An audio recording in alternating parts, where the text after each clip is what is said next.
The wasteland was almost beautiful at this time of day.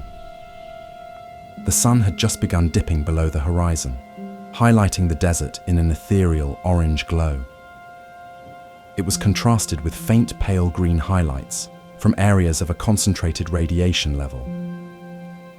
This particular stretch of the post-nuclear wasteland was formerly known as the Mojave Desert, and it was hot enough to scorch the flesh of anything not adapted to the unnatural heat. The name itself was given several hundred years ago, long before Cade and Mara would come to know the charred corpse of the once vibrant world. They traveled across an utter hellscape steeped in radiation and teeming with mutated beasts, with a taste for tender human flesh. The pair's list of concerns was currently topped by finding water, closely followed by finding more drugs. Mara used occasionally. Her last hit was several days ago, to end their last night in civilization on a high note. Cade, on the other hand, used drugs as one would drink water or consume food. His addiction had progressed to the point where he could no longer live without them. Mara winced as she heard the hiss of Cade emptying the last cartridge of jet into his lungs. She knew they had the better part of a day before they reached their destination, but Cade's withdrawals would arrive far sooner than that. She knew for a fact she was strong enough to overpower or even kill him if he became violent. But the true displeasure came from knowing she was going to have to tolerate his incessant whining until they could get their hands on more jet. She thought to herself that it may be more favorable that he took a drug-crazed swing at her so she could render him unconscious and leave him for the desert. A half smile crept across her face. So, you still think we're gonna get there by tonight? I mean, you know how I get. The shakes and all that shit. He said, while looking at the empty cartridge in his hand, like a child with a broken toy. You'll be fine. Besides, I'm not planning on camping another night either way, She said over her shoulder, without looking back at Cade, who had momentarily stopped in his tracks. Oh, well, I assumed you liked cuddling rat scorpions at night. My mistake. He chuckled to himself and threw the cartridge far off into the distance, watching as the metal tube caught the sunlight and shimmered for a brief moment. They had been walking across the Mojave for 2 days. They were running low on supplies since the start of their journey, but they never expected any better. Where tomorrow's meal would come from was always a question, one that was often never answered. Cade and Mara were both lean and covered in tight, hardened muscle. Cade was tall by the standards of the waste. Many of those born on the surface were prone to genetic deformities or the slow effects of malnutrition on a developing body. Mara was several inches shorter, but carried far more mass in her muscles than Cade. Far in the distance, against the backdrop of a burnt orange and brown mountain range, they could just make out their destination. Blurred from the heat rising off of the cracked, dry ground, the shape of a large structure was now visible. As they reached the peak of a plateau, the details became clearer. Wow, that place looks like a damn fortress. That's a hell of a place to run a jet lab. Who'd you make this deal with again, Ed? Cade had taken a seat on a large rock near the edge of their overlook. Conrad. He's the cook. Contact on the strip said he's legit, too. They got their hands on some pre-war gear and a pack of Brahmet. Should already be in production by the time we get there, She said, while shooting a side-eye toward Cade to gauge his reaction. As she expected, the thought of having access to a heap of fresh jet made him perk up like a dog expecting precious food scraps. Oh, and they say there aren't any benefits in our line of work. I beg to differ, He said, as he came to his feet with a visibly apparent sense of vigor that Mara hadn't seen for several days. Exactly. So keep up and we'll make it before nightfall. But don't expect to get high the second we get there. I'm setting some standards from now on. Oh, standards, huh? Well, I guess that doesn't include hygiene for you these days. Duh. He ducked, anticipating the backhand swing from his companion, but he was too slow. Mara slapped the back of his head with a calloused hand. He laughed again. The sun had almost fully disappeared below the horizon. The strands of orange sky had begun to cool into deep blue. They were less than a mile from the fortress. The structure was obviously pre-war.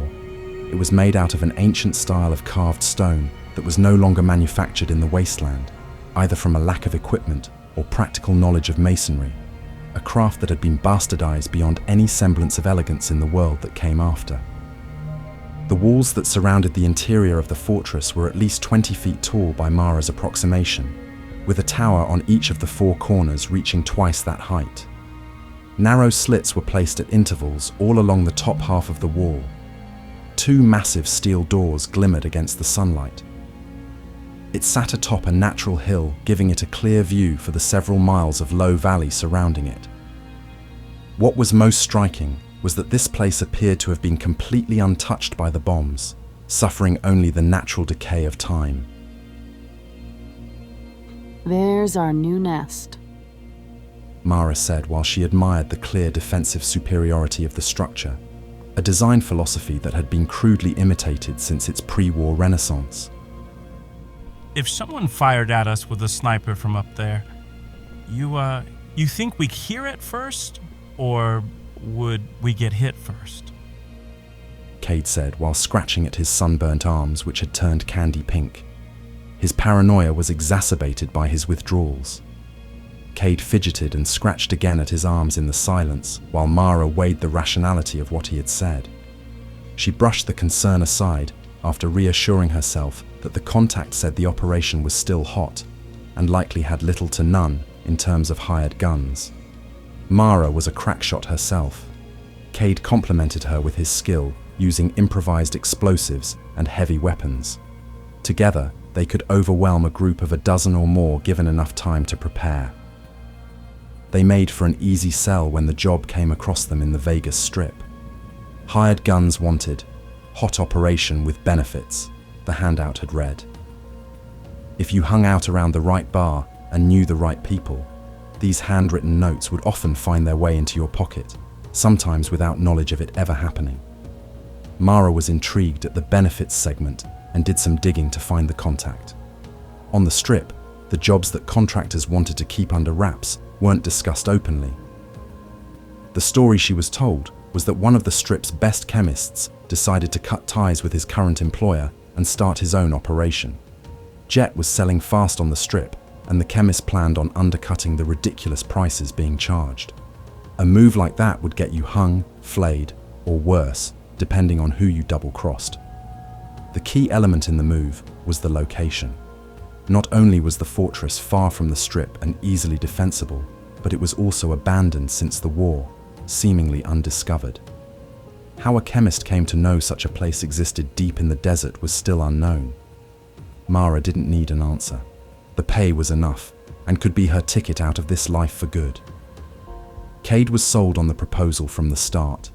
He cared far less about the heap of caps being offered than he did the thought of getting snug by a pile of free jet every night. He smiled and moved onward into the desert.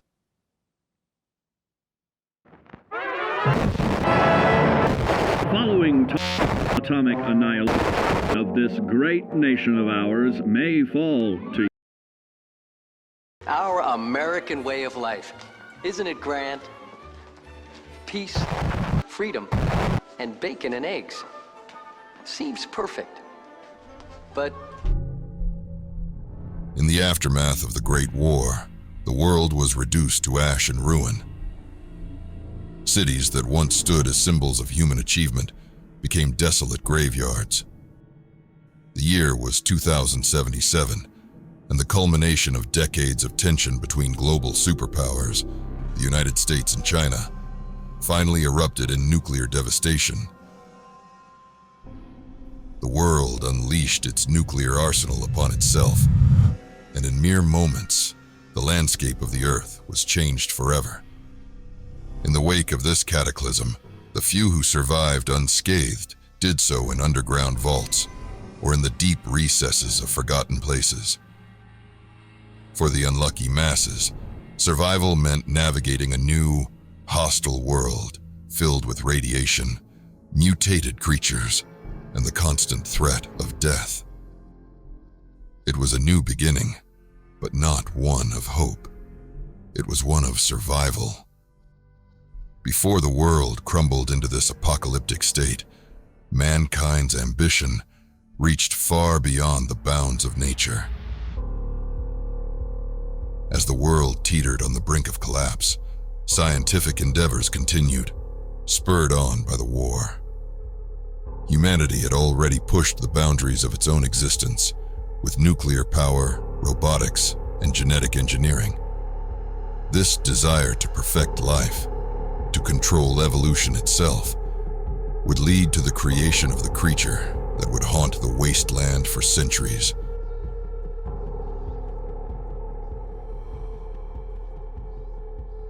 But to truly understand how these beasts came to be, we have to go back to the beginning. In the years leading up to the Great War, the United States military was desperately searching for an edge in their escalating conflict with China. Resources were scarce, and with human lives being lost at an alarming rate, the military sought new ways to win wars. The idea of bioengineered soldiers, bred for combat, began to take hold in the minds of military strategists and scientists alike. Using a combination of gene splicing, cloning, and possibly even an early version of the forced evolutionary virus, researchers began to experiment with the creation of a super soldier. Early efforts were focused on manipulating the genetics of various animals to create a creature that could be easily controlled, was stronger than any human, and could survive the harsh environments of the battlefield.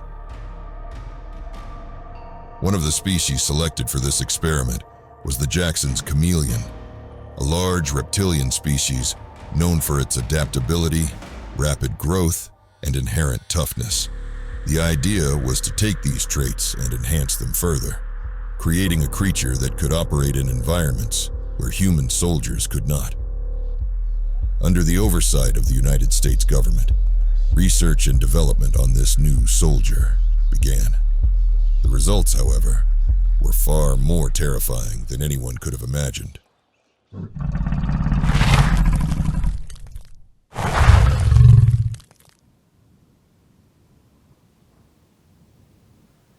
The pair were enveloped in the shadow of the stronghold. The hill became steeper as it neared the base of the walls, making them appear far taller. What immediately struck Mara was the silence of the place. She knew the chemist took with him at least a dozen hands, as well as a few of his previous employer's own heavies who were looking for a fresh gig. That group would also be complemented by any of the hired guns who had arrived before them. Mara noticed the golden shine of fresh shell casings on the ground near the door of the fortress, which was opened wide enough for 4 people walking side by side to move through. Halfway up the sides of the rusted steel door, deep scratch marks ran across their face, a set of 5 slashes on each side. Cade reached for the red adhesive-wrapped pistol grip sticking out of his patchwork leather pants. Mara had already drawn her sidearm, a well-maintained semi-automatic 10mm, with an extended barrel and short scope. Mara braced her back against one side of the double door.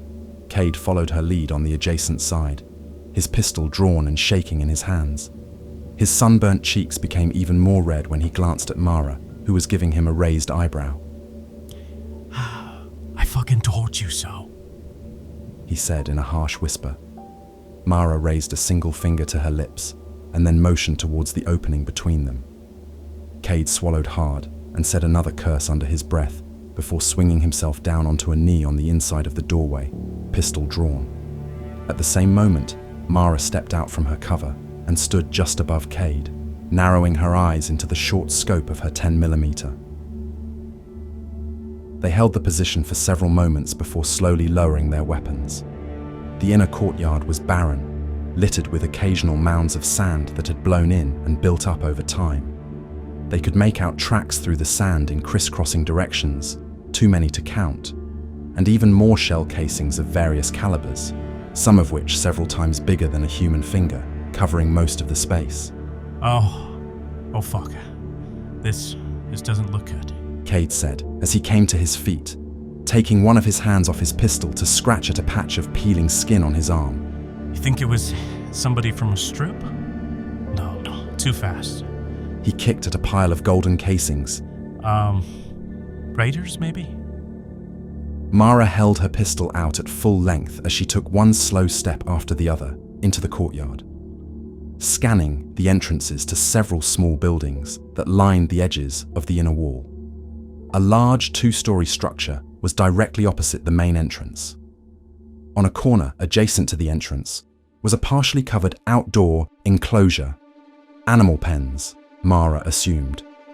They would have provided a safe place for the Brahmin to rest and for the handlers to collect the dung for processing, an integral part of jet manufacturing.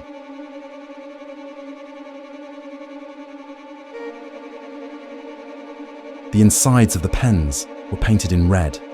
Semi-dried blood and viscera made every surface appear slick and organic. The occasional pink-tinged bone stuck up from the straw flooring. The sight was gruesome, even by standards of the wasteland. Cade vomited onto his boots. He turned himself away and attempted to regain control of his stomach, but the sound of flies swarming the pen, as well as the undeniable stench of death, won the fight for control. He vomited again, missing his boots this time. Mara brought a hand to seal her nostrils and carried her pistol in the other. She stepped closer to the pen, activating the flashlight taped to the side of her pistol's barrel. Mara quickly realized that Brahmin weren't the only creatures slaughtered in these pens. Tattered clothes clung onto human limbs, severed and scattered throughout the enclosure. A hand, limp with palm outstretched to the sky, sat impossibly upright near Mara's feet. Whatever had attacked here must have dragged its victims back to this spot intentionally. Whatever it was had gorged itself on flesh, human and Brahmin. Cade, without looking over his shoulder at Mara and the pen, said, We gotta leave. Right fucking now. The last light of the sun cast a faint beam through the open doors to the fortress. It silently receded into darkness as Mara stared at it, frozen. Mara, do you hear me? We need to fucking leave. She could hear the fear tightening around his throat and vocal cords like a serpent. No, we can't. We don't have anywhere to go. Mara responded, keeping her voice low under the distant howl of desert wind. Mara fought back against the lump in her throat and swallowed hard before straightening her back and turning to Cade, who was stepping towards the open doors. She placed herself between him and the opening. Listen, we go in, take whatever we can carry, and we get out. We'd barely make it another day in the waste without supplies anyways.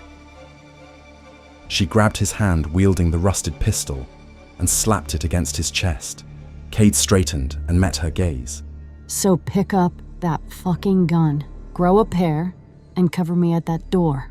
Cool? Cade nodded before grimacing as a new foul smell assaulted his nostrils. The pair approached the ancient steel door of the large building that made up nearly half of the surface area of the courtyard, tucked against the rear fortress wall. They assumed the same breaching position as the door before, and Cade reached out and grunted as he pushed the door open with one hand. The interior of the room was pitch black, sucking in the silver light of the moon and diminishing it into nothing. Mara activated the flashlight on the side of her pistol. Cade followed suit. The lights activated with a click and gave off a faint hum. In simultaneous motion, the pair placed themselves in the doorway, quickly scanning every angle with the sights of their weapons. Illuminated by the rust-orange glow of their lights was what appeared to be a large shared office space, featuring pre-war furniture in near-perfect condition. Many of the desks were either toppled or slid to the sides of the room, clearing a path towards a downward leading staircase built into the back wall. A faint light rose from down the staircase, hinting at a subterranean level. The space was littered with scattered sheets of yellowed paper, pre-war desk baubles, and smashed typewriters. Metal keys spread about like shrapnel from a hand grenade. In a far corner, Mara focused on a splattering of blood that appeared muddy brown under her light. The blood had a clear upward arc, originating from a dark, crumpled mass partially obscured between the desks. A body, she thought. Mara could hear the rattle of Cade's gun in his hand. It sounded as if it was one loose screw away from falling into pieces in his palms. She tightened the grip on her own weapon as they took synchronized steps into the room. The stench of death was still here, but not nearly as strong as in the pens. The corpse in this room was still fresh, possibly killed only within a few hours. Mara kept her sights trained on the staircase as she approached, placing one foot ahead of the other with the silent precision of a dancer. She felt waves of fear leave her body in cold beads of sweat that trickled down her neck and onto her back. She peered down the long stairs, which led into a hallway leading out of sight. A dim, slow, blinking red light was emanating from further down the hallway.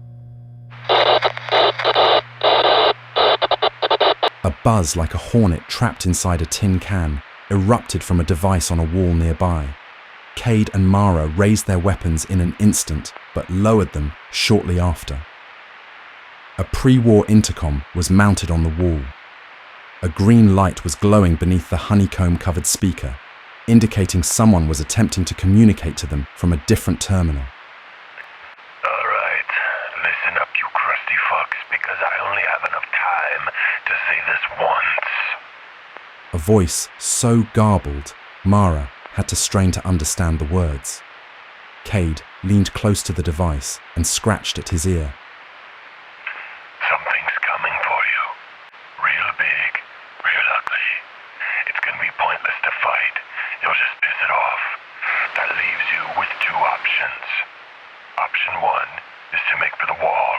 Throw yourself over and hope she loses your scent. Your chances aren't great with that one. Option two, cover your scent and pray you have enough time to hide. I think there's a box of Abraxo still on the floor in the room you're in. You know, the cleaning shit. Cover your skin in it. It'll probably sting like hell, but she won't be able to sniff you out. A brief wave of static interference interrupted the voice.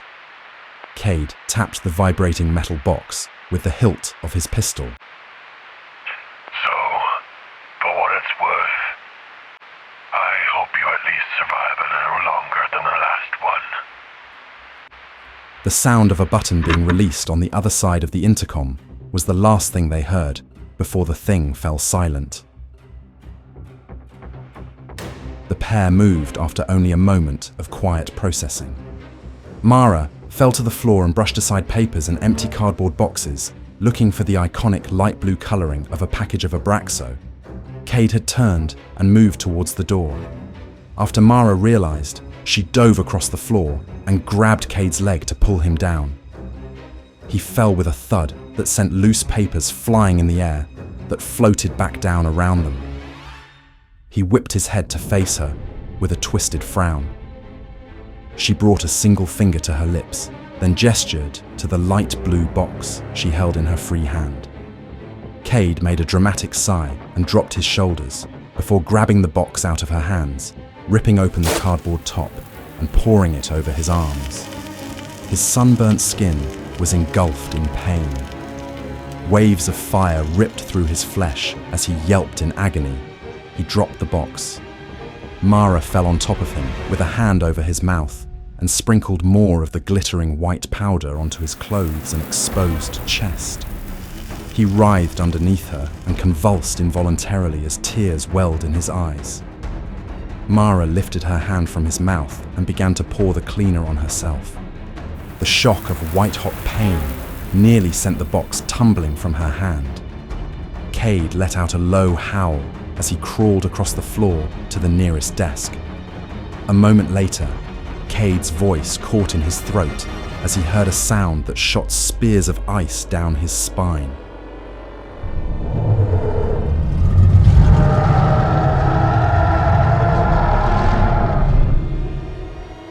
His drug-addled mind was flooded with an overpowering sense of dread.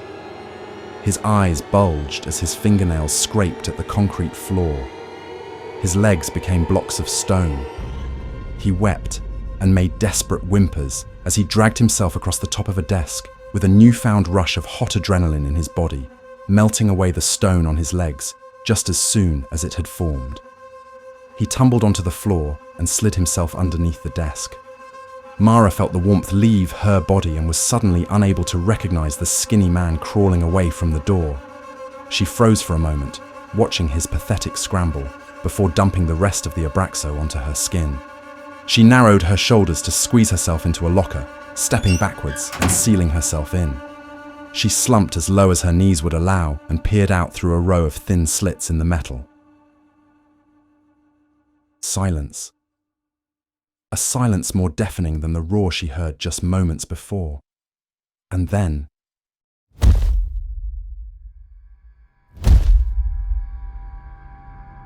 she could hear the rhythmic thud of her heart pounding against her chest.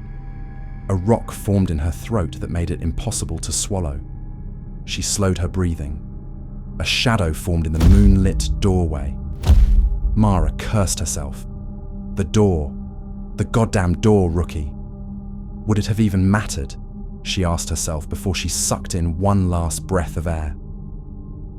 The shadow turned into a dark mass, huge and featureless, far larger than the dimensions the door was built for. She made out what appeared to be a head several times larger than her own. Twisting horns spiraled out of the head shape. It rotated slowly across the room. Mara tried to nudge herself even lower into the locker, fearing that her eyes would catch a glimmer of moonlight through the slits. Her knees pressed too hard against the metal. A slow creak arose from the rusted bolts of the locker. She scowled and bit her tongue. That's it, she thought. Good night. The head shape turned in her direction. She heard a sniff. The shadow contorted itself to fit through the doorway in a serpentine movement. When it stepped into the other side, the shape grew to a staggering size. The horns threatened to scrape the ceiling. Mara could hear the low rumble of a massive chest rising and falling, sucking in air and blowing it out in a gust that ruffled the paper-strewn floor. It took a step towards her. She was paralyzed, forgetting even the most basic rules that had allowed her to survive in the wasteland as long as she had. She knew only the primal functions that were coded into her ancestors' DNA millennia ago. Faced with a threat impossible to avoid, she closed her eyes, hoping she would wake up under a desert sky pinpricked with starlight.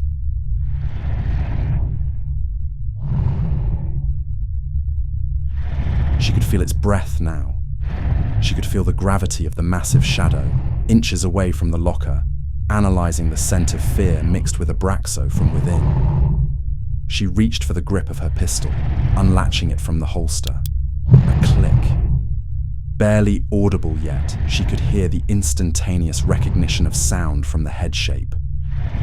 Fuck it, she thought.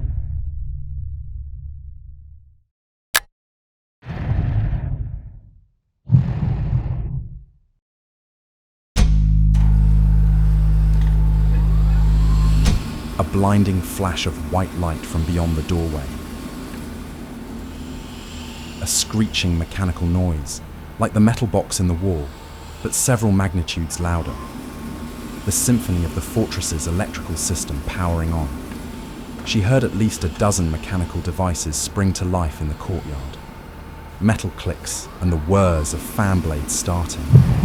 The dark shape whipped around with dizzying speed that sent a gust of air through the slits of the locker. Hearing the hulking mass take a few thundering steps out of the room, she lifted herself up to catch a glimpse.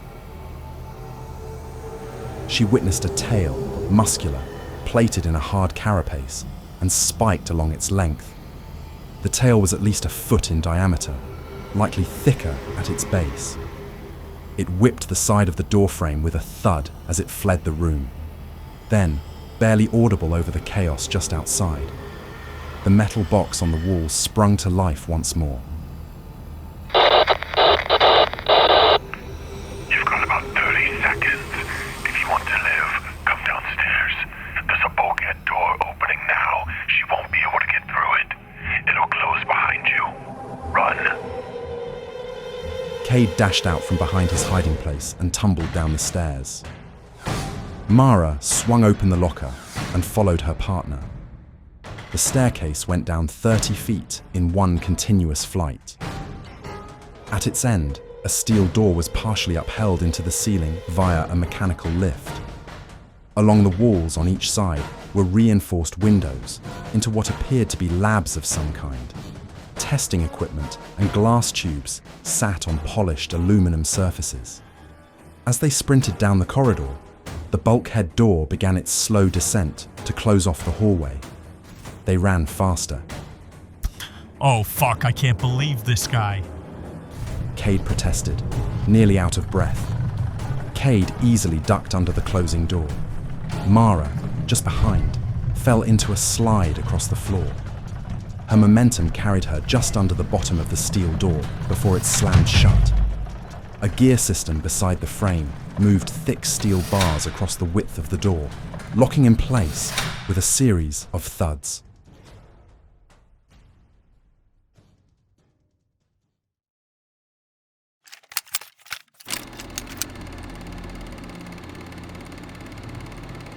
Many signs, although indirect, point to the forced evolutionary virus, or FEV, having a role in the development of Deathclaws.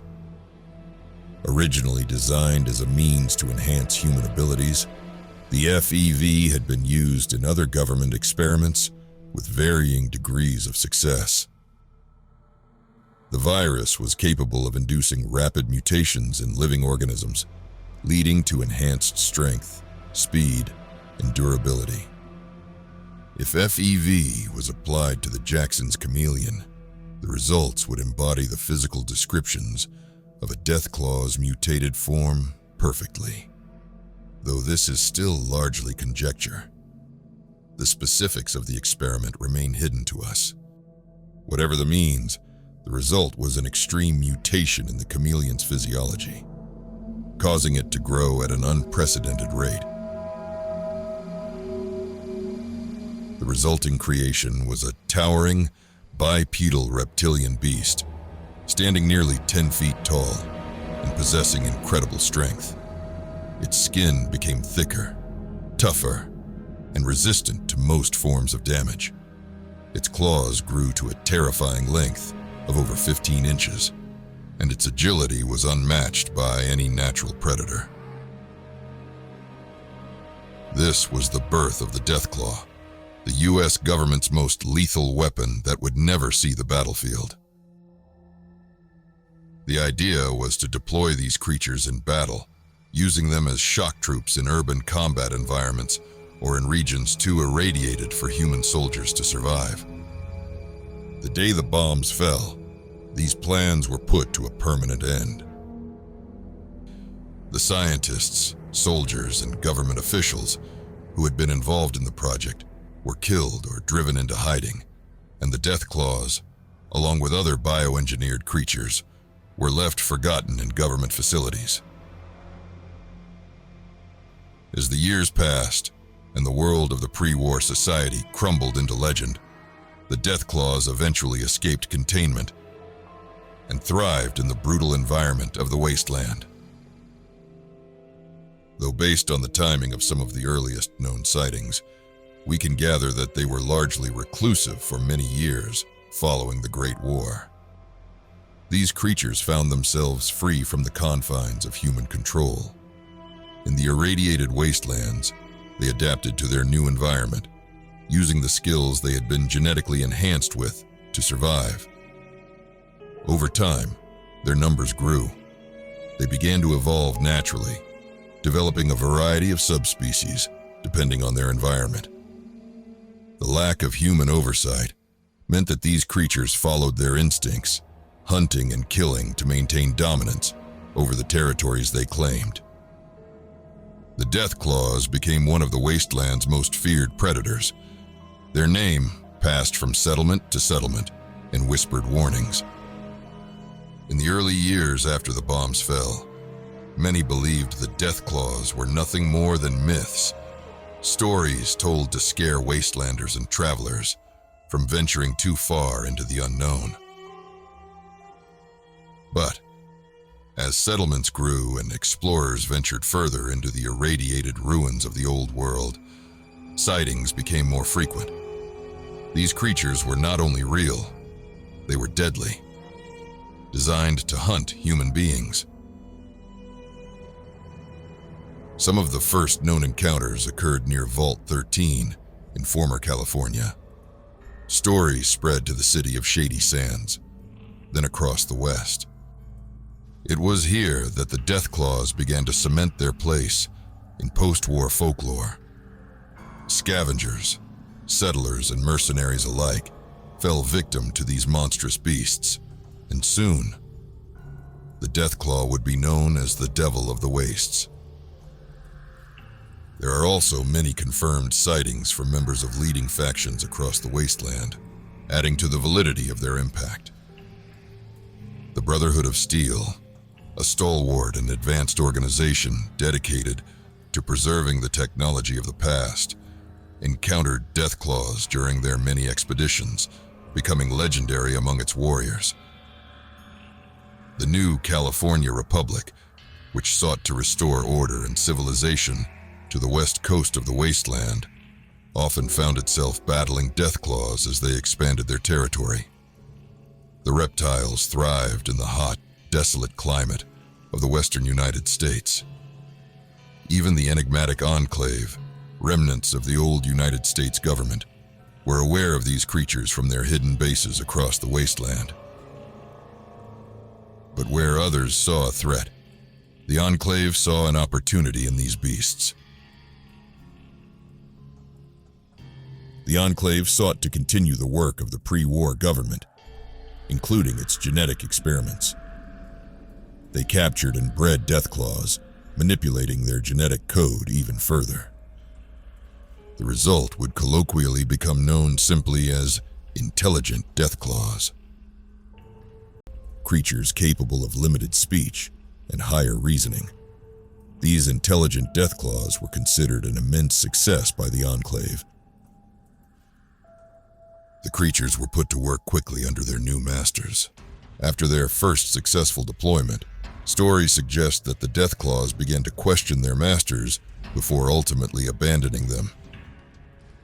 These intelligent Deathclaws, by some accounts, were capable of creating an intricate, near-human society. However, this community was short-lived. Once the Enclave discovered what their escaped experiments had become, they orchestrated their immediate termination. The existence of intelligent Deathclaws has led many to question whether these creatures are simply animals or if there is something more complex at play. Though forced, these mutations suggest that the Deathclaws may have a latent capacity for higher thought. This is a terrifying prospect for the inhabitants of the wasteland. A creature that is already near invincible in combat, capable of outsmarting its prey, is a nightmare in its own right. To think that such a creature could one day organize or strategize poses a chilling question. What if Deathclaws are more than just predators? As the Deathclaws spread across the wasteland, they established themselves in various regions, each time adapting to the unique environments in which they found themselves. In the Mojave Desert, Deathclaws took over the remnants of old quarry sites, nesting in the deep, abandoned recesses of these once industrious places. In the capital wasteland, they roamed the ruins of the old world, becoming a constant threat to any who dared explore the dilapidated cities. From the Commonwealth to the glowing seas of the western wastelands, Deathclaws became an ever-present threat.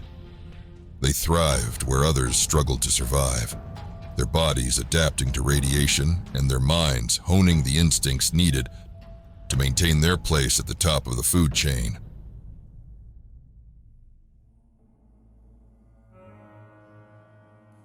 They collapsed on the floor, breathless. Mara leaned against the nearest wall.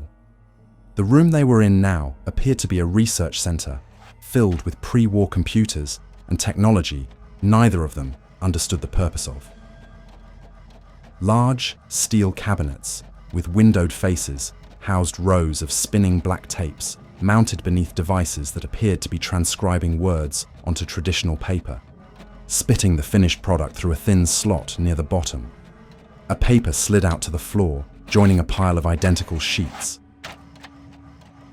Mara inspected several test tubes. Each contained a liquid with a unique shade of pink. There were 2 doors on opposite sides of the room that appeared to be opened by a glowing switch placed to the right of each frame. In the back of the room, a different kind of door, more secure and with a larger terminal nearby. Cade activated a switch to open one of the side doors. It slid into the recession above. Cade was overwhelmed by the unmistakable stench of Brahmin dung. Large steel barrels were stacked neatly throughout the room. Several vacuum-sealed bags containing the brown fertilizer were scattered on the floor and atop wall shelves. Well, shit. Cade smiled at his own joke. Smells like grade A jet to me. Premium feed, I'd bet. Mara brushed past him to see, but quickly brought a hand to her nose. Many jet addicts resorted to inhaling fresh, unprocessed Brahmin dung to get their high. Mara was proud to not call herself one of them. Cade took a slow, deep breath. Mara nearly gagged before she backed away. What? Too fresh for you? He laughed. Without warning, they were once again enveloped in the darkness. The whirring cabinets spitting out paper grinded to a halt. A sound identical to what they heard in the previous room, a mechanical box buzzing to life. Well, color me impressed. You made it. Can't say the same about the last few who tried. They seem like suckers anyways. The voice was garbled once again, but Mara suspected that it was not electrical interference that caused it. The name's Conrad. A pleasure. There was a pause, indicating that the voice expected a reply. Mara pressed the button to activate the microphone on the box. The light flipped red for sending. Mara, my partner's name is Cade. She said, with a forced tone of indifference. Well, good to know some people still remember what manners are. She heard a laugh that sounded like a pipe leaking gas. I'm what they call the chef, hence why I'm stuck here in the secure lab. We lost power a couple of days ago. Shortly after, that big bitch attacked us. Took out as many as she could, quietly at first. Clever girl. Waited until we were sleeping. Cade pressed the button to transmit his voice. All right, Conrad. And exactly what the fuck is that thing? We came out here to take pot shots at rat scorpions and caravans, not go toe-to-toe with the fucking devil. Mara gave him a disapproving glare. Deathclaw. Nastier than anything you've ever seen out in the wastes, I'm sure. Fiercely territorial, too. It seems like the fusion generator is trying to cycle itself back on every 30 minutes or so. Works for about 60 seconds, as you saw, but then it shorts itself again. We did install a backup when we got here. Luckily, I was able to route power to the comm system so I could communicate if someone made it inside. But the truth is, I'm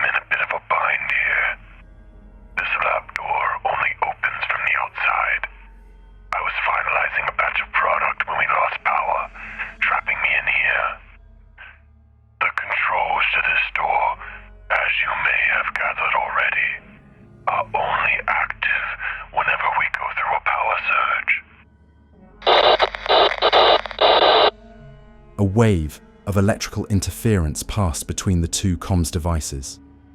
Cade brushed Mara to the side and mashed his thumb against the red button. And what's in it for us, wise guy? Because it better be fucking good. You obviously know what's out there. There ain't a whole lot I'd risk going up against it for. Cade stared at the metal box, waiting for a reply. Mara sighed. The green light came on again. Well, I'm glad you asked, motherfucker. The vowels came out, sounding more like an animal growl than a voice. All the jet we've processed over the past week is in this room. I synthesized an enhanced Brahmin feed to make it even more potent. This shit hasn't even been on the market yet. We're talking about a gold mine here. But it'll dry up fast if I die. I've never trusted you types, so I don't write down my research. If my head comes off, the recipe goes too. That reason enough for you, asshole. Cade grimaced and shot his thumb out again to reply before the voice had even stopped speaking. Mara gave him a quick jab with her elbow, causing him to hunch over slightly. She pressed the button. All right. How do we get you out? A few moments of silence. The green light turned on again. Here's the deal. That big ugly motherfucker out there has my scent. Probably yours too by now. They're smart, you see. Probably a lot smarter than your friend in there.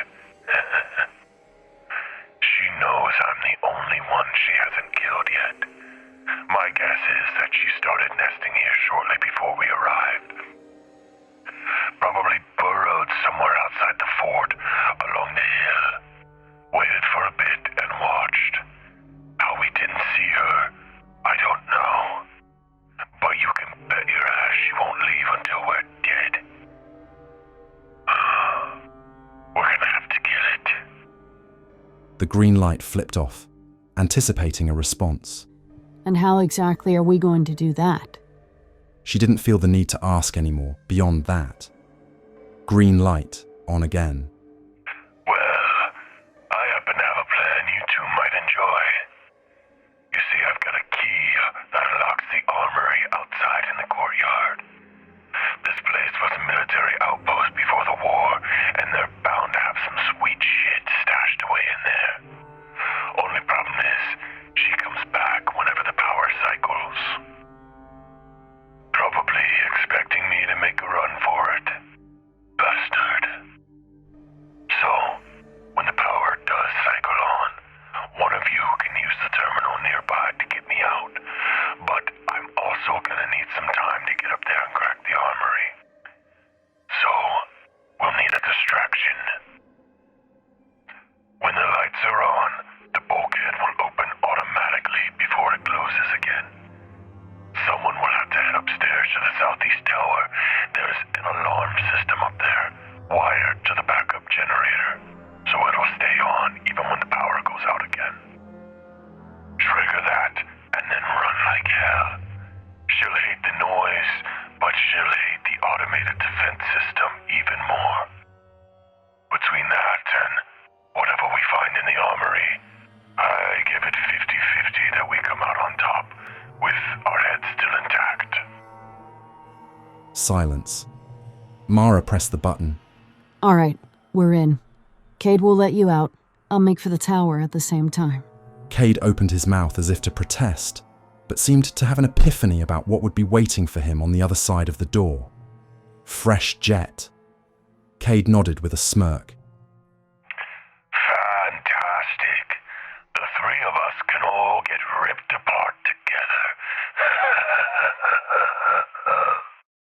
Another skeletal laugh. By my watch, we've got 15 minutes before the power cycles again. You'll have less than 60 seconds to get upstairs and hit the alarm. Might want to stretch a bit.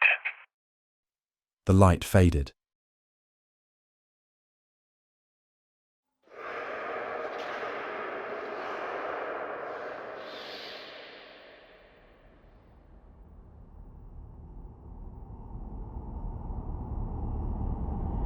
To understand the full danger and complexity of the Deathclaw, it's essential to take a deeper look at the creature's physiology and behavior. From the moment they hatch until their eventual death, Deathclaws go through a series of growth stages that mold them into the apex predators they are known to be. While their origins are rooted in genetic manipulation, their continued natural evolution in the wasteland has made them highly adaptable and resilient. To survive in their territory is to face not just an engineered abomination, but a sophisticated predator that has mastered its environment like no other.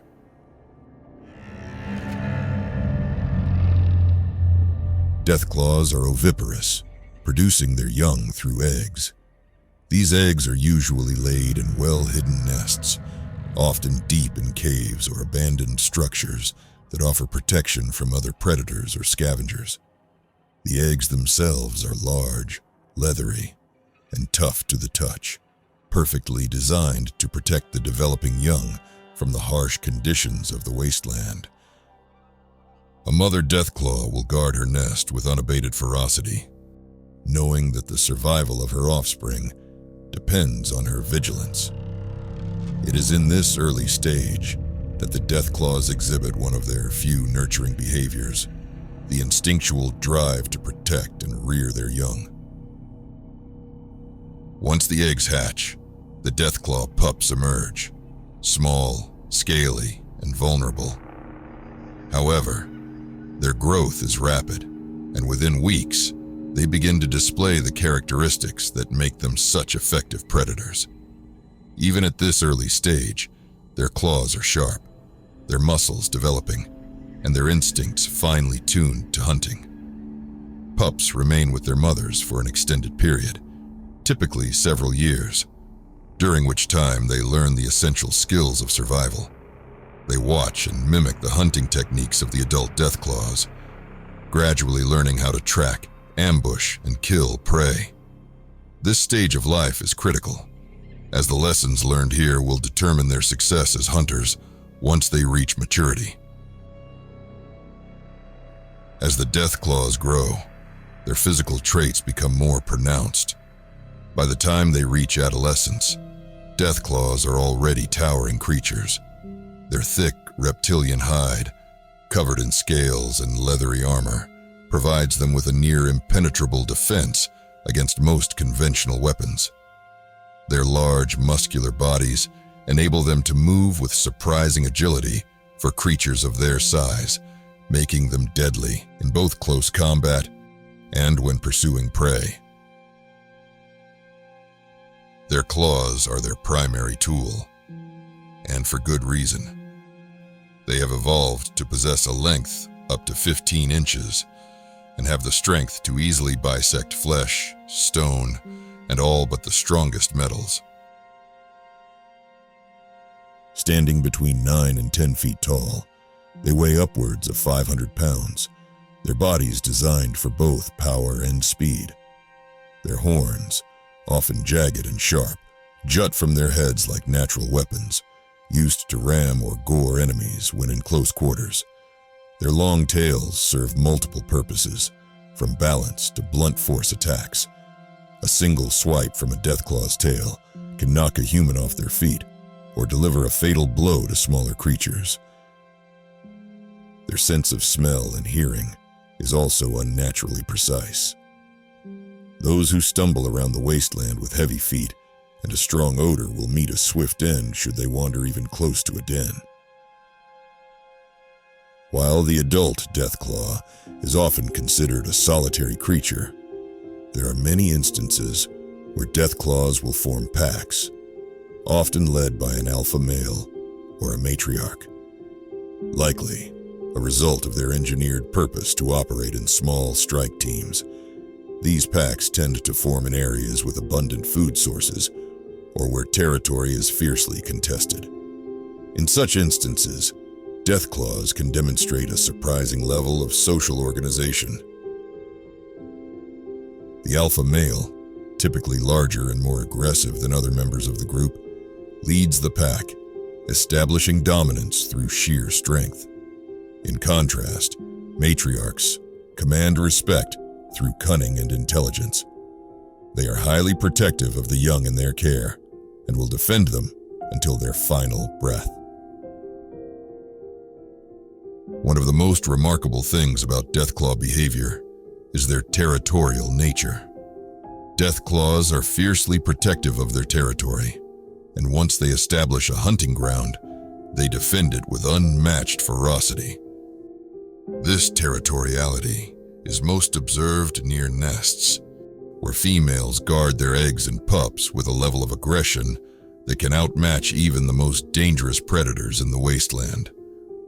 Trespassing into a Deathclaw's territory is considered a death sentence for most wastelanders, as the creature will stop at nothing to eliminate intruders. Deathclaws are ambush predators, using the terrain to their advantage. Whether in the ruins of cities or rocky outcroppings in the desert, they remain silent and unseen until the moment of attack.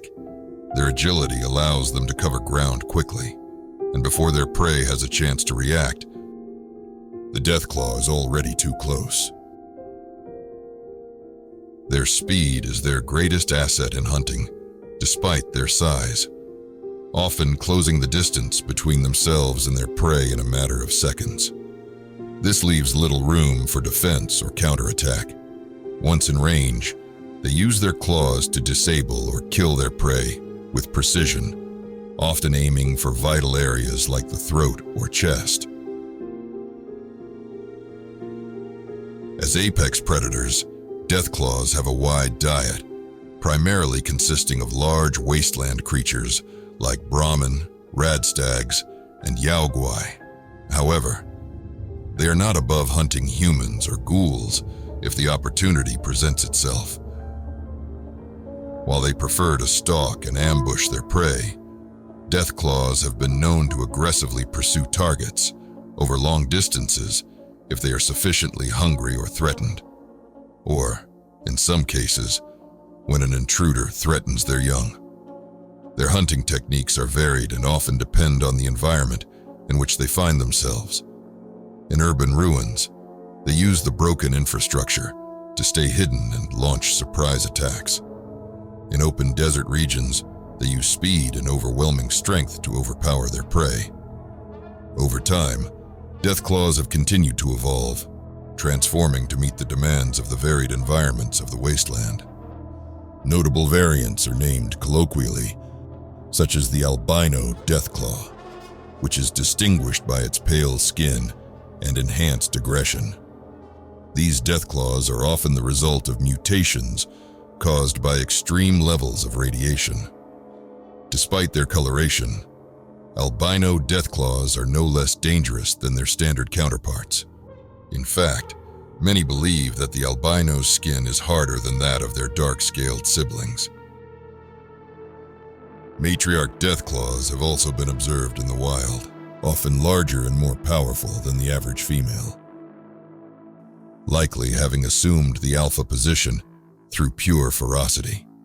These creatures are fiercely protective of their young and are often encountered defending their nests. Other variants, likely a result of mutations from a long-term exposure to radiation, require more study.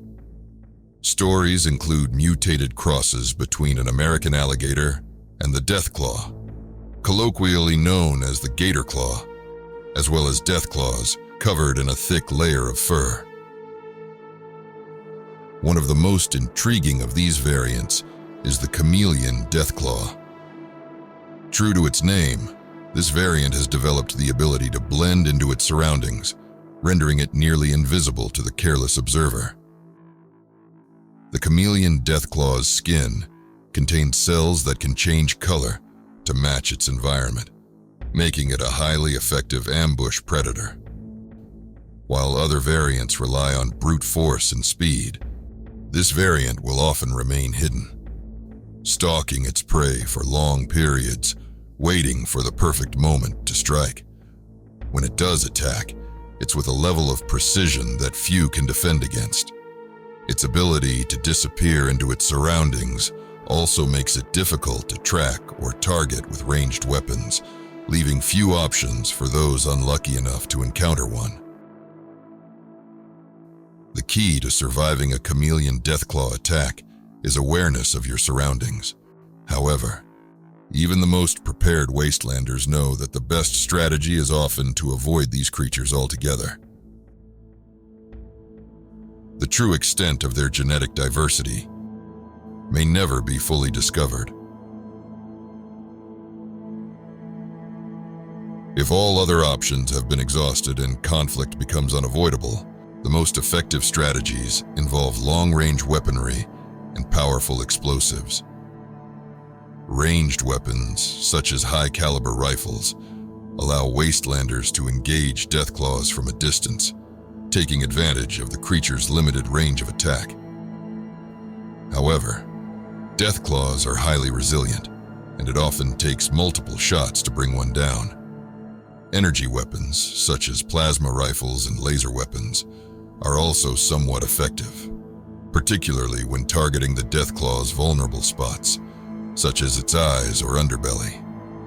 Explosives, like grenades or mines, can slow down or injure a Deathclaw, but they must be used strategically to avoid getting caught in the blast radius. The most reliable way to defeat a Deathclaw remains to keep one's distance and never engage on the creature's terms. The use of terrain can also be crucial in surviving an encounter. Many wastelanders have found that luring Deathclaws into tight spaces or bottlenecks can limit the creature's ability to maneuver, giving them a better chance to land critical shots. Despite their fearsome reputation, Deathclaws are not invincible. But defeating one is no small feat. It requires preparation and knowledge of the creature's behavior, or an extraordinary amount of luck.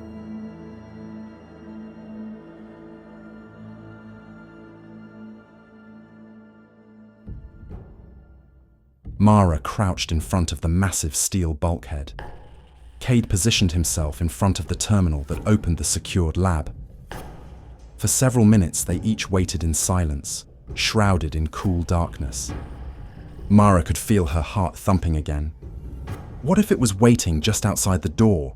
She saw twisting horns impaling her abdomen. She shook her head.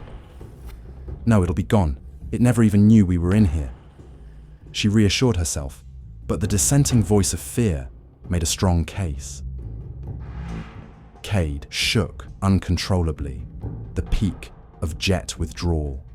His eyes felt like marbles rattling around in a bone cage, darting from one shadow to the next.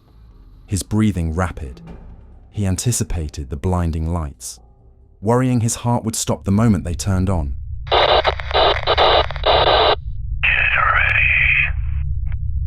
A low vibration, on the very edge of perception. A slow rumble underneath the concrete floor. In a flash, the room was illuminated with the electrical snap of overhead lights powering on. The bulkhead door began to rise from the ground. Cade started entering commands on the terminal. His shaking fingers darted about the interface almost randomly, striking incorrect keys and having to start the command over again. Mara lowered herself even further, peering into the empty hallway beyond. She exhaled deeply and squeezed herself into the slowly expanding space underneath the bulkhead. The fuck are you doing? Open the door. Cade fumbled several more times before finally entering the correct command into the terminal. A mechanical click and the reinforced door slowly began to rise into the ceiling. Cade was immediately staggered, nearly collapsing. A cloud of light blue vapor mixed with the unmistakable smoke aroma of hand-rolled tobacco cigarettes crept out of the open doorway. Cade took a single step forward into the dense fog. His olfactory nerve exploded with the sting of free-floating jet aerosols. The vapor filled his lungs, absorbing into his bloodstream. His heart raced to a near-fatal rate, then slowed to below 30 beats a minute. his eyes glazed as he crumpled onto the floor. A figure emerged from the cloud of tobacco smoke, taking a slow drag and exhaling a long grey plume. You gotta be fucking kidding me. Mara had already made her way up the stairs and across the courtyard, through the chaos of the fortress springing to life. She notices several steel panels covering recessions in the inner wall of the fortress. A green light flashed above each one, scaling the tower that was rigged with the alarm system. She reached the top of a ladder and unlatched a hatch above her head before pulling herself onto the floor of the tower. There were several large black boxes next to a desk. Atop was a microphone, switchboard, and a single red button encased in a plastic dome. She could hear the buzz of an active electrical connection in the rows of loudspeakers mounted to the ceiling, positioned to face the courtyard. The button held a faint glow underneath the red plastic coating. She flipped the clear cover over and pressed it.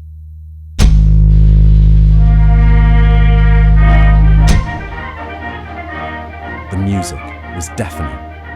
She covered her ears before making her way to the edge of the tower. A 10-foot drop onto the battlements of the outer wall. She pulled herself over the edge, hanging for a moment, then let go. She hit the ground running and made her way to the tower at the other end of the battlement.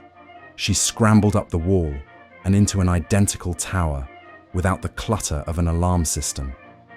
She waited, catching her breath. Peering over the edge, into the courtyard, she expected to see Cade and the chemist making their way across and into the armory. What greeted her instead was the opening of the half-dozen steel-covered recessions in the walls. The metal slid open with a collective hiss, accompanied by a gust of steam. Each revealed a hovering metal ball powered by a small jet. 3 mechanical arms, each tipped with a different weapon, hung from the floating body.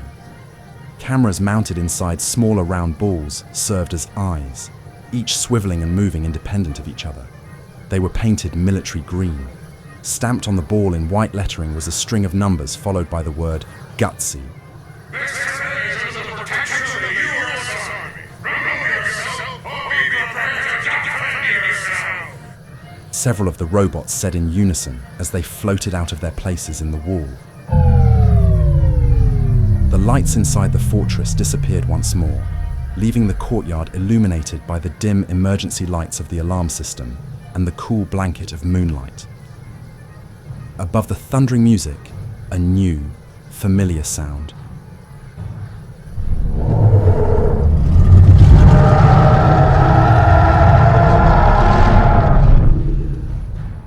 The roar Mara heard before.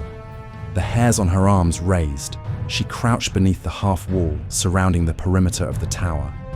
She checked the mag in her pistol. The massive steel gate swung open, rattling the entire fortress's foundation. The Mr. Gutsy-class robots all turned to face the intruder. What emerged in a cloud of sand was standing upright on 2 massive legs. The body was covered in coiled muscle, wrapped tightly in an armor of glistening scales, each of which shifting slightly and changing color from a midnight shade of blue to match the beige of the walls surrounding it. The color change was slow, starting at the feet and rising to the pointed dorsal fins protruding from the impossibly large back. Twisting horns spiraled high out of the reptilian head. Large nostrils furiously sucked in air, just above a row of teeth longer than the knife Mara had strapped to her boot. Oh, fuck.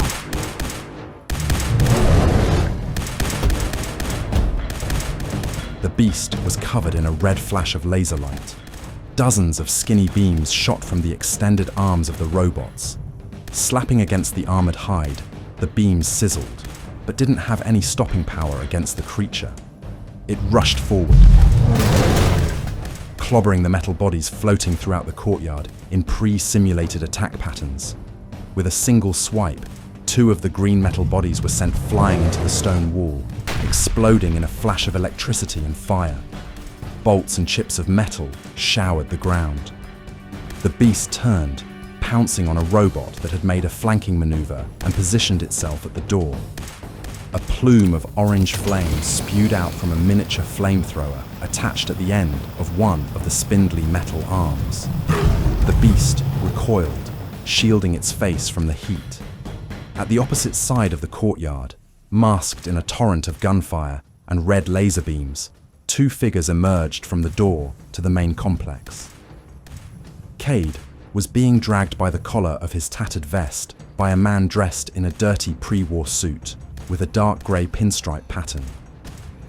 Cade extended his left arm and fired his pistol wildly, hitting a Mr. Gutsy. The bullet grazed the metal exterior. You dumb motherfucker! Shoot at the claw! The man's face was covered in tattered, radiation-scorched skin, resulting in a leathery appearance. A ghoul. By Cade's flailing, Mara assumed he had neared lethal levels of jet toxicity in his bloodstream. Stupid, she thought. The ghoul cursed once more and dropped Cade in the sand, who outstretched his arms to the sky, drawing patterns in the stars. The ghoul ducked under a stray bolt of red laser, making his way to a smaller building with a rusted metal door on traditional hinges. He fumbled in his suit pockets, producing a small key, slotting it into the lock and twisting. He put his shoulder into the door and pushed hard. A beam of red light impacted the door with a sizzle, inches from his face. He shouted at the robots. Mara realized one of the Mr. Gutsies had changed its targeting to the ghoul, firing across the courtyard towards him. Mara trained her sights on the hovering green ball, firing one precise shot into the side of its armor plating, then ducked back behind cover. As she expected, it turned, only to see the beast again. It paused for a moment, calculating, then resumed its assault with the remaining Gutsies. The ghoul emerged from the room and threw an automatic assault rifle towards Cade, still in a daze on the ground. The clattering of the weapon hitting the ground near his face awoke him from his trance. He turned his head to witness a machine body being ripped in half by massive clawed hands. The shock of realization sent him scrambling for the weapon. He picked it up, realizing that it felt like a toy in his hands. Oh, hello, beautiful. It must be my birthday. He squeezed the trigger. A blast of high-powered 5.56 rounds fled the chamber and pierced the ground at his feet. The recoil sent him reeling. He screamed in exhilaration and leveled the weapon at the beast, tail whipping a gutsy across the courtyard into the bloodied Brahmin pen, where it landed in a wet bed of straw. Only two of the robots remained active on the field. They adopted a defensive formation and tried to keep their target at bay by activating their flamethrowers. Twin columns of flame spewed towards the beast. It recoiled and turned its armored back to absorb the heat. Cade pulled the trigger again, mouth dripping with saliva. His weapon spit fire and sent dozens of rounds into the beast's hide. The attack proved to be more effective than the laser bolts. In a flash, it fled behind one of the smaller buildings in the courtyard.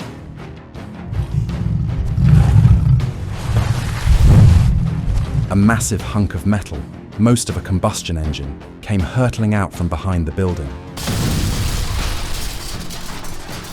striking a gutsy robot and reducing it to a scattered pile of scrap in an instant.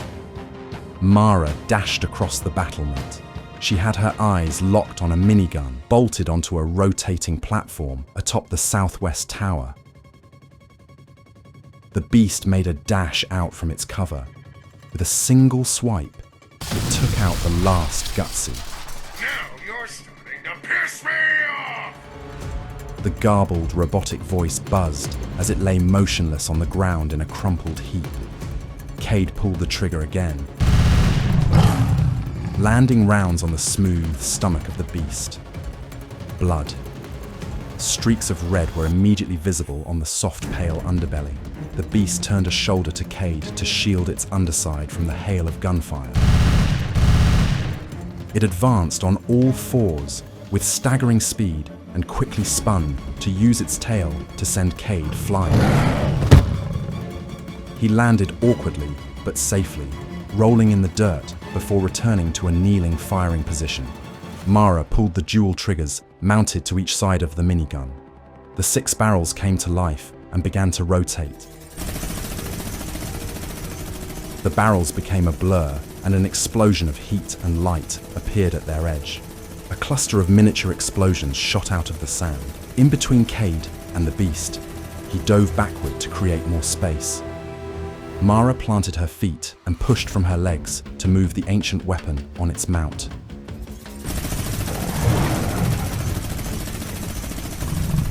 The impact, bursting spires of sand, traced a path across the courtyard and to the monstrous creature. It fled once more, scales beginning to shift color to adapt to the wall's shadow, attempting to hide itself. Cade rose to his feet and laughed, gun leveled perfectly at its target. He squeezed the trigger. More prepared for the recoil this time, he unloaded nearly all of his magazine into the darkness, the massive scaled tail whipping wildly as it disappeared within. Cade advanced toward the darkness and shined his light. The beast was gone. The hair on Mara's neck stuck out like needles. Cade noticed a streak of blood. He smiled. He moved the beam of his light, following the trail. To the wall, down an impossibly narrow space behind the smaller building, and finally up. He scanned the underside of the battlements with his light. Then, the roof of the building. His light froze in place. A shape he didn't notice at first curled along the edge of the roof. Then 2 eyes. Horns. Cade vanished in an instant, enveloped by a hulking mass of dark blue scales. A flash of crimson painted the ground nearby. Mara drove with her hips and pivoted the mounted weapon. She pulled the twin triggers hard. The beast was engulfed in an explosion of sand. Through the ring of gunfire, she heard a pained roar. Then suddenly, Cade's face, locked in shock, appeared in her sights. She ducked. The lifeless lump hit the gun mount hard enough to break one of the rusted supports before hurtling overhead. The minigun sagged to the side, then crumpled as the other supports bent and failed. Mara crawled backwards to the edge of the tower and the darkness below. She fumbled for her sidearm. 2 hands, with massive razor-sharp claws, gripped the crumbling stone floor in front of her.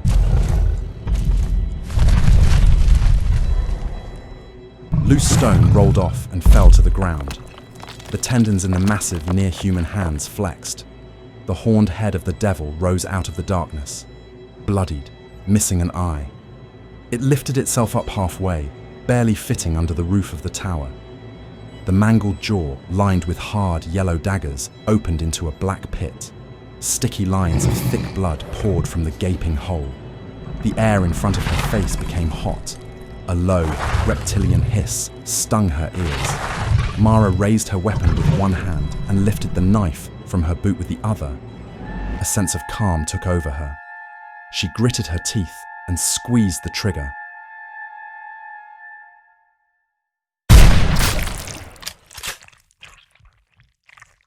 A sound like an explosion. She was covered in warm liquid. She opened her eyes, still holding the pistol outstretched in front of her, but no smoke rising from the barrel. She gazed into a hole the size of a fist bored through the angular skull of the beast. A glimmer of moonlight made its way through the space, illuminating her in a strange, conical beam of silver light. The tendons in the hands held strong for several moments. The jaw hung open still, but then became slack. The hands released, the claws scraping the stone as it fell to the ground below. Far across from her, on the opposite tower, a lone figure silhouetted in front of the moon. She saw a puff of cigarette smoke float into the air. The ghoul was crouched, lifting up the smoking barrel of a massive weapon. Standard issue, anti-material rifle. A hollow voice rang out through the silence. She exhaled deeply and looked out over the edge of the tower into the expanse of blue blanketed desert. Her eyes landed on a crumpled mass at the end of a long streak of disturbed sand. She could just make out the sheen of leather. Juvenile rad scorpions had already arisen from their burrows and were making their way across the body in crisscrossing paths. The wasteland was a cruel place. She fought back a wave of sadness, fueled by a strange sense of loss about something she didn't know she even cared about.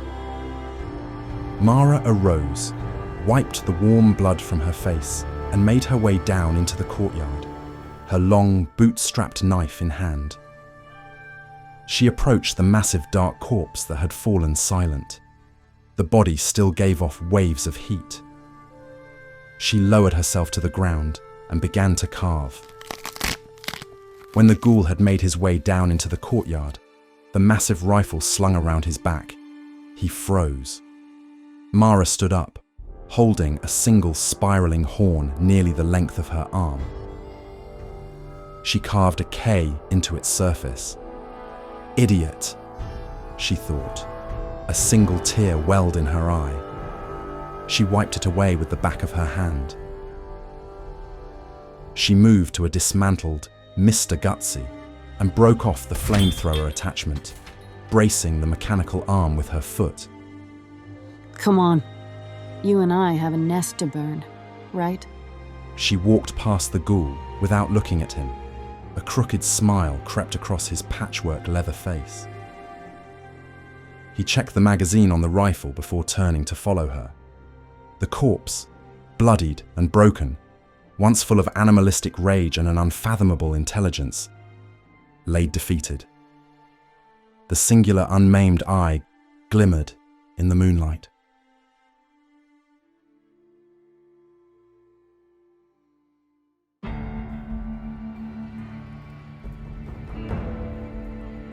It is often said that the Deathclaw is the perfect embodiment of the post-apocalyptic world. Like the wasteland itself, they are the result of human ambition gone horribly wrong, a reflection of the chaos and destruction that defined the Great War.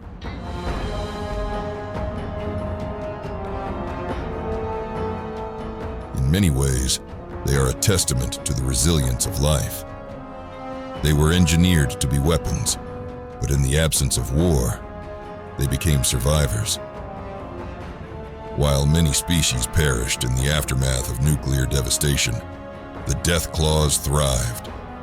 They evolved, adapted, and became the dominant predators of the New World.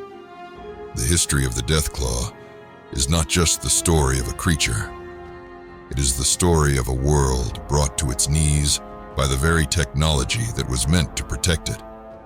It is a tale of survival, adaptation, and the relentless march of evolution.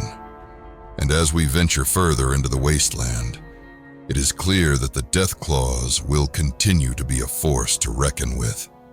In this new world, where the past and future collide in a brutal struggle for survival, the Deathclaws reign supreme as the ultimate predator. Their story, much like the wasteland itself, is one of destruction, survival, and the terrifying results of mankind's own hubris.